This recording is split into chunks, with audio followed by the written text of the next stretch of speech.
Hey guys, Retro Reviews here again with another Transformers video review. This time I'll be taking a look at the Deluxe class Robots in Disguise Sideburn figure. Now this one is one I've been wanting to look at for a very long time. Just never got around to reviewing the Robots in Disguise line until now. Yeah, if you haven't noticed from my other videos that I've done of these figures from this line, I have mentioned that Sideburn is the first Transformer that I ever owned. So this has been in my collection, in my hand for 20 years. This is what got me into collecting Transformers. This is what's gotten me into the entire franchise, was this figure itself. I watched the cartoon. I started watching it off of a few episodes into the series. I watched Beast Wars when it first came out, but I was too young to understand what it was. I was about 7 or 8 when Robots in Disguise came out, and I immediately recognized that it was a Transformers property. So, just the fact that there was cars versus beasts, that really drew me in as a little kid, so... That being said,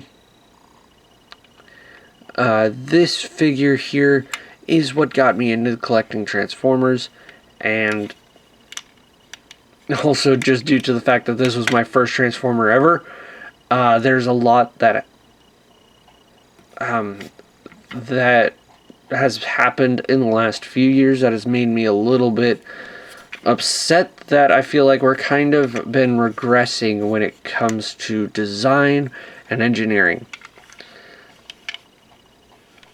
And also, if you do not know, this figure is one of the most notorious for being one of the most difficult Transformers in a mainline release. I'm pretty sure Revenge of the Fallen Leader class Optimus Prime and Jetfire. Those two figures are actually topping this one when it comes to mainline releases. But the fact that literally the first instance of a Transformer that I've had in my collection has been one of the most difficult to be purchased at retail, at a regular retail store in a main line, does say something. So, enough about the rambling about this figure. I do really like this one a lot. Not just because it's the first figure that I've ever owned, but because of the detail to it. He is a Dodge Viper. I do not recall the actual form of Dodge Viper that it is, but he is a Dodge Viper nonetheless. And if you notice from the stock photography picture that I use in my intro to this video, he's going to be transformed, and we'll get into that in a little bit. But so he is this really nice metallic blue with light blue gradient into the flame detailing. We also do have some nice silver for the fog lights and the grille. We do have red and yellow taillights. From what I can tell, this entire figure's car mode is done up in yellow. Is it in the yellow clear plastic? Yeah, it's all clear yellow plastic. And all of the blue is painted. So yeah, that's something that we definitely wouldn't see nowadays. Go ahead and bring out the Siege Ironhide, because that's what I have in vehicle mode at the time. So yeah, as you can see, again, just like the other Car Brothers, he is about the same size as a modern day Deluxe. However, just like what I've said before, $20 as of 2020 versus $10 as of 2001.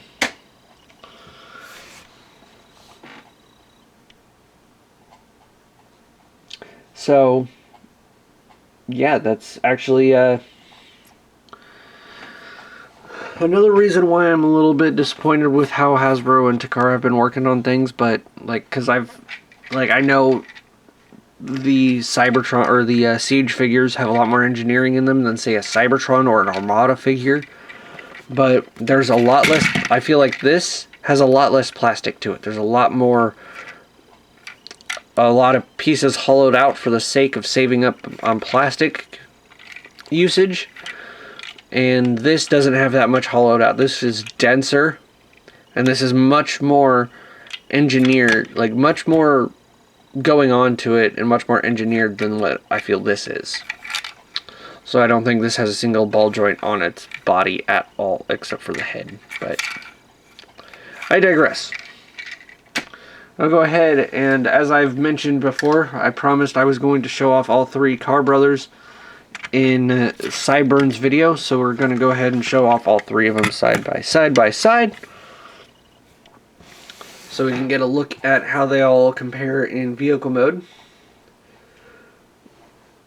They do look really nice together in vehicle mode, but they are going to look even nicer in robot mode. So we'll go ahead and get a look at that here in a little bit.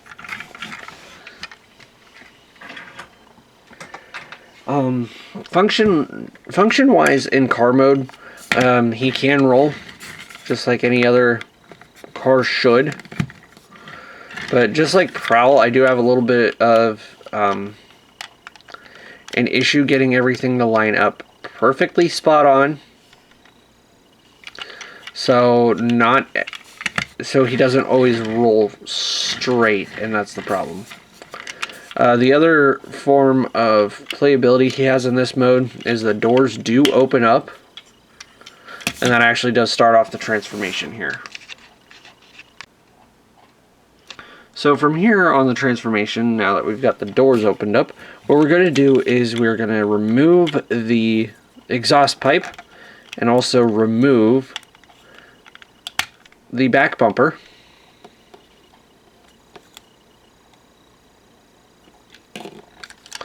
And then also take the front bumper and fold that down. Next, what we're going to do is we're going to fold the legs out. And go ahead and fold them all the way out, like so. And then take the roof of the car, and it actually pegs into the engine block here, so you're going to want to unpeg it from there, and then move his arm out to the side. And then this weapon here, this gun, actually conceals away in vehicle mode pretty nicely, so that's a nice touch. And then we're going to rotate the waist around this way, then bring the arm section all the way down, and rotate it back around this way, and just save it like that for now. Get these back panels out of the way, and then take this arm and unpeg it from the chest plate here, which we're going to need to zoom or move up to show it off.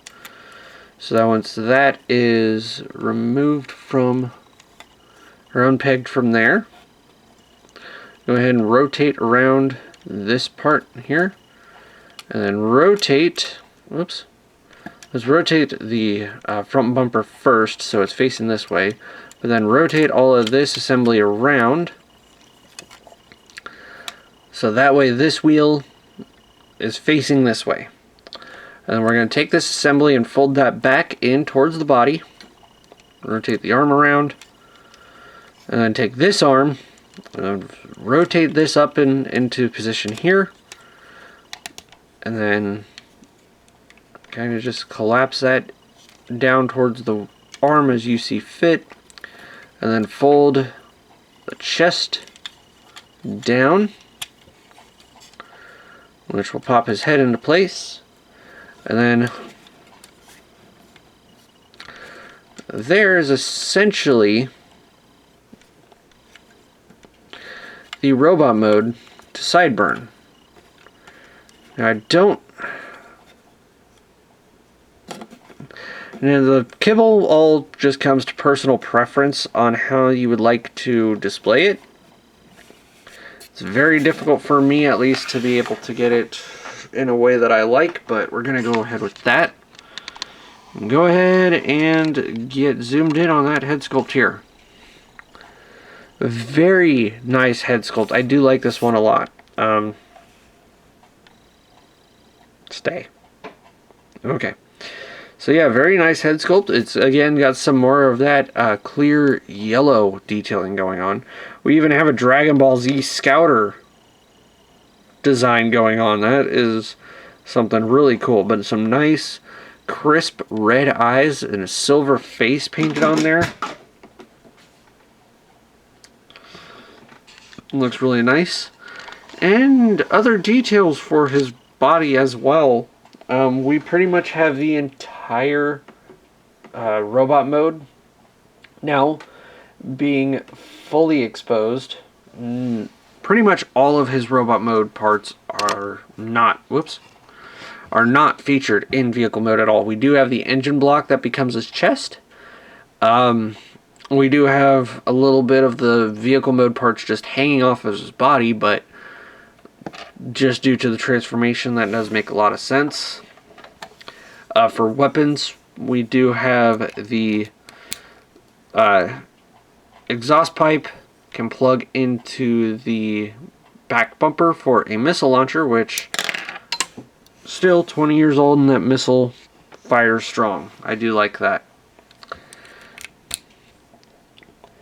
And then we can go ahead and actually plug this in here for some weapon storage. And then also the other weapon that we saw, this little dagger pistol. I believe that's actually the name for it. It does have two handles, two very small handles, but you can plug it in like this and use it as a gun. Or you can plug it in as this and use it as a dagger. And then there's also the small hole in the body of the gun that, as you saw in the transformation, there's a little peg on the back of his waist that this can store onto.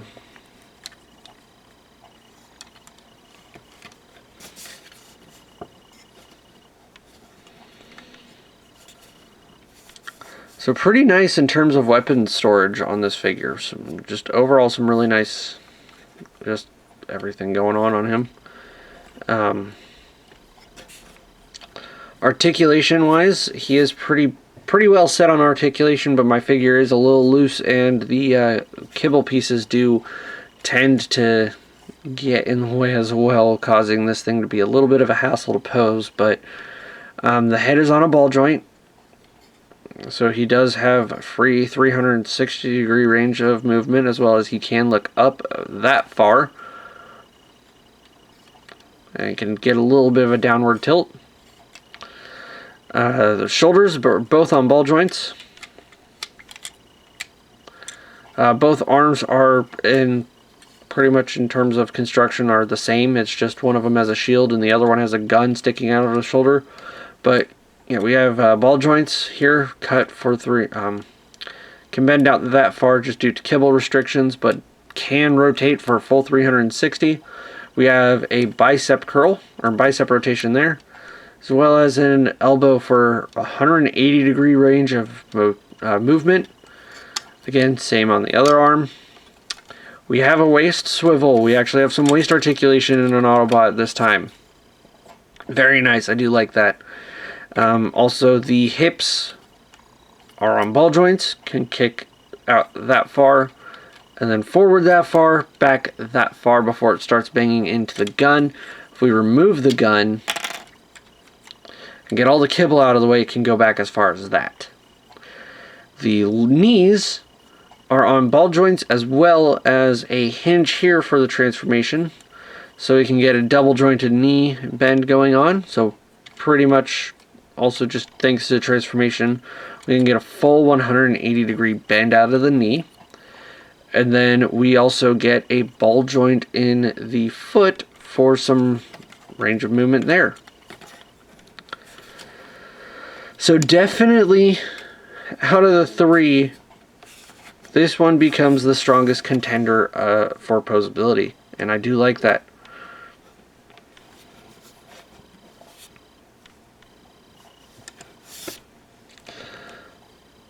And speaking of, we'll go ahead and get the size comparisons out of the way here.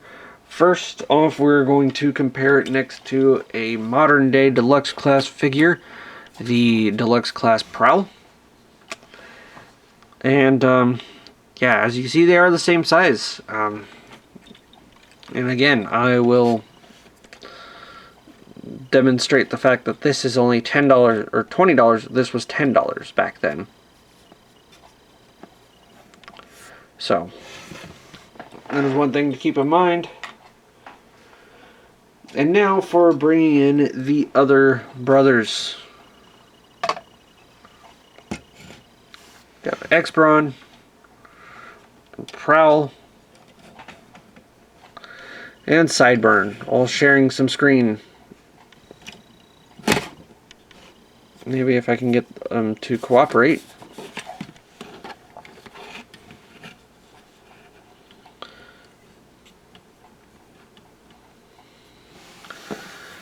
But yeah, there we go. There's all three of the Autobot brothers. Sideburn definitely being the breakout character, or the breakout star of the three, due to the fact that he is the traditional kid appeal character of the series. So we do have all three of them, showing them off in all together. Like I said, each one of these has their own strengths and weaknesses. I feel like after displaying all three of them in reviews now, I can firmly say that out of all three of them, Sideburn is the best overall. The transformation is very difficult, especially if you're a first-time Transformers fan. The instructions do not help very much at all.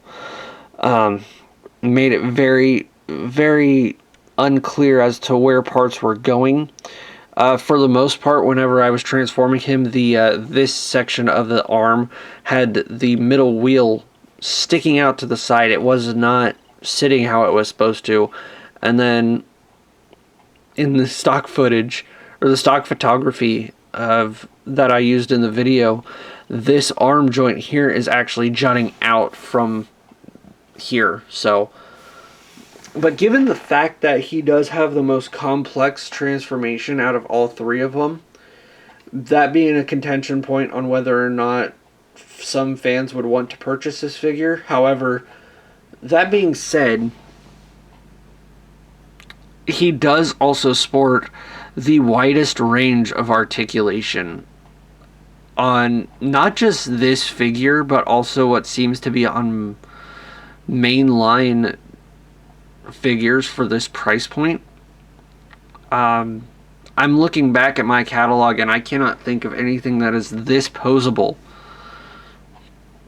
Of all the toys that I have owned, although maybe up until like the 2010s, when we actually started getting like Generations figures, like the Generations Drift or the first video game war for Cybertron Optimus Prime, those figures actually have some pretty decent transformations as well as a very expressive range of articulation. Now, that being said, for mainline figures, Sideburn is definitely up there when it comes to complex transformations, complex engineering, and just the fact that he has a full range of articulation that is only really hindered by his kibble. He is the strongest of the three. So if you were on the fence about any one of these to get, if the complex transformation throws you off, I would go for either of these two. Not being biased at all on the fact that Sideburn was my first ever Transformer that I owned. just the fact that with his complex transformation and his overall design, and the fact that he has a wide range of articulation and can store all his weapons in more than one way, he's definitely the strongest of the three. So, yeah, like I said, if the difficult transformation throws you off, I feel like X-Brawn here would be the second tier one. Out of the three, I feel, sorry, Prowl, you're the weakest link of the three, but it's just due to the fact that X-Brawn has a very unique design, very not super complex transformation, but definitely not one that you look at and say, oh, that's how it goes. It's definitely one that you learn and then you grow on. This one is very simple, very compared to the other two. Very easy to get right away. And for playability, aside from his posability, his weapons are more akin to imagination weapons, but they're like the firing mechanism works. It's just pressure fire. I do not like pressure fire missiles. I always, especially the way these feel now, I feel like it's going to break if I try to use it anymore, just due to the fact that how brittle the plastic has gotten over the years. So yeah, when it comes to play functions, X-Brawn is better than Sideburn, just due to the fact that he has more weapons and can do more with his weapons. Sideburn can store all his weapons, just like X-Brawn can, but he doesn't have as much. But he does still have the increased articulation and a complex transformation that it can be difficult for some if you're new to the line. So take that into consideration if you plan on only getting one of them. Personally, I would pick Sideburn because I like complex transformations. I like the feeling of the challenge with the engineering. And yeah, for about 7 years I was transforming him wrong and I couldn't even tell the difference because the instructions were so bad. That being said, I do recommend Sideburn. If you can only get one, definitely pick up either Sideburn or X-Brawn. Prowl, if you like the character design, go ahead and pick him up, but other than that, he's definitely the weakest link out of the three. And before I forget, we'll go ahead and get Optimus Prime in the shot too, so we can see all 4 Autobots from the debut episode and the main ones that we see throughout the series. So, there we go. This has been Ratchet Reviews. I hope you guys liked this video review. I know there was a little bit of rambling going on. Definitely, if you can pick up all 3 Car Brothers, go for it. They are definitely a fun experience to have. Definitely look good on the shelf in both modes. And just overall really fun toys. So yeah, this has been Ratchet Reviews. I hope you guys like this video review, and I will see you again next time. Bye.